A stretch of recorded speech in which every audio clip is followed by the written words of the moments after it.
निवेदन देणार आहोत। या अगोदर निवेदन देऊन आपण शासनाशी चर्चा करून सगळे थकलेलो आहोत। म्हणून आज हा पूर्ण महाराष्ट्रभर थाळीनाद आहे आणि शासनाला कान त्यांचे बैर झाले असते म्हणून थाळीनाद केलेला आहे। त्यामुळे शासनाने लवकर जागं व्हावं एवढीच आमची अपेक्षा।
त्या मोर्चामध्ये मुख्यमंत्री साहेबांना आपल्याला सांगितलं होतं की मी तुमची 20 तारखेला मीटिंग घेतो, परंतु मीटिंग कॅन्सल झाली आणि ती मुंबईला घ्यायची ठरली।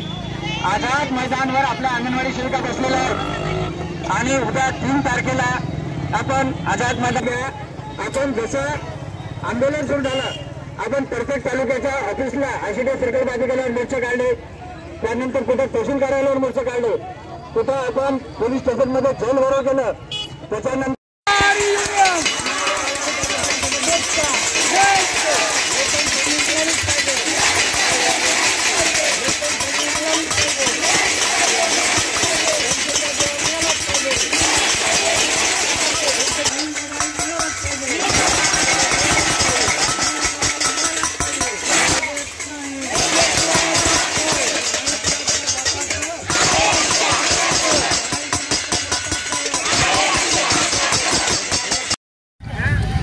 कॉम्रेड शशिकला जगन्प्रसाद मौर्य, राज्य उपाध्यक्ष। अंगणवाडी सेविकांचा 4 डिसेंबरपासून हा संप सुरू केलेला आहे। हा संप सुरू केल्यानंतर 18 डिसेंबरला नागपूर हिवाळी अधिवेशनावर मोर्चा नेला। पूर्ण तमाम राज्यभरातून लाखो अंगणवाडी सेविका नागपूरला उपस्थित होत्या, परंतु संध्याकाळपर्यंत मुख्यमंत्री स्वतः तिथे आले नाही आणि आमचं शिष्टमंडळ सुद्धा बोलावलं नाही। संध्याकाळी बोलावल्यानंतर त्यांना वेळ दिला नाही। वेळ न देता त्यांनी फक्त तारीख दिली की आम्ही 20 तारखेला तुमची मीटिंग घेऊ आणि मीटिंगमध्ये ठरवू तुमच्या मागण्या काय मान्य करायच्या आहे। परंतु बेशरम सरकारने मीटिंगसुद्धा घेतली नाही, मागण्या मान्य करायच्या दूरच।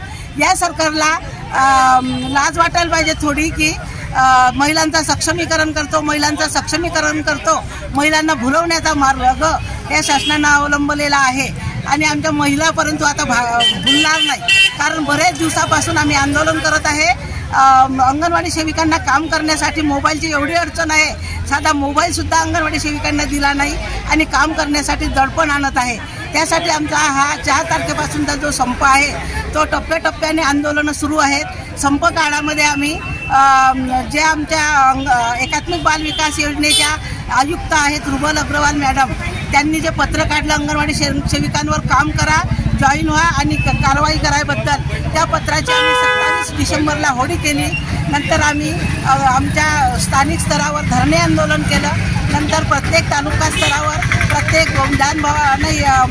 आमदारांच्या कार्यालयावर सर्व अंगणवाडी सेविकांनी त्या तालुक्याच्या त्यांना निवेदन दिलं की भाऊ आमचा प्रश्न मांडा। पण हे चोर आमदार आणि खासदार सर्व त्यांचे चोर आहेत. सर्व त्यांचे चोर मावसरेबाई राजकारणामध्ये उभे राहिलेले आहेत. हे आता आमच्या अंगणवाडी सेविकांना समजलेलं आहे. आणि येत्या काळामध्ये 2024ला जी निवडणूक आहे त्या निवडणुकीमध्ये आमच्या अंगणवाडी सेविका त्यांना दाखवून देणार आहे त्यांची जागा, की त्यांनी आमच्यासाठी काही केलं नाही तर आम्ही सुद्धा आता त्यांच्यासाठी काही करणार नाही. हा सर्वांचा आमचा ठाम निर्णय आहे. आणि सरकारने आमची दाद न घेतल्यामुळे आज आमचा हा थाळीनाद आंदोलन इथं आम्ही आयोजित पूर्ण राज्यभर प्रत्येक जिल्ह्याच्या ठिकाणी थाळीनाद आंदोलन आहे. आणि या आंदोलनात आज रोजी सुद्धा ते झोपलेलंच आहे सरकार. म्हणून उद्या त्यांनी आम्हाला सांगितलं की आम्ही एका वर्षामध्ये 2 वेळा तुम्हाला मानधन वाढवून देऊ शकत नाही. म्हणून आमच्या युनियनने असं ठरवलं की 2023ला आपण आता बाय केलं. आता आपल्याला 2024ला सामोरे जायचं आहे. म्हणून 2024चा मोर्चा आम्ही उद्या 2 जानेवारी 2024ला आमच्या महिला इथून निघणाऱ्या पूर्ण राज्यामधून आपल्या जिल्ह्यातून सुद्धा. आणि आम्ही 2003ला आमचा आयटकचं लाल वादळ तिथे धडकणार आहे आझाद मैदानावर. तर हे वादळ धडकल्यानंतर आम्ही आता तरी आम्ही तिथून उठणार नाही. आम्ही नागपूरला त्यांच्या बुलथापांना बळी पडलो, आमची युनियन आणि आम्ही अंगणवाडी सेविका.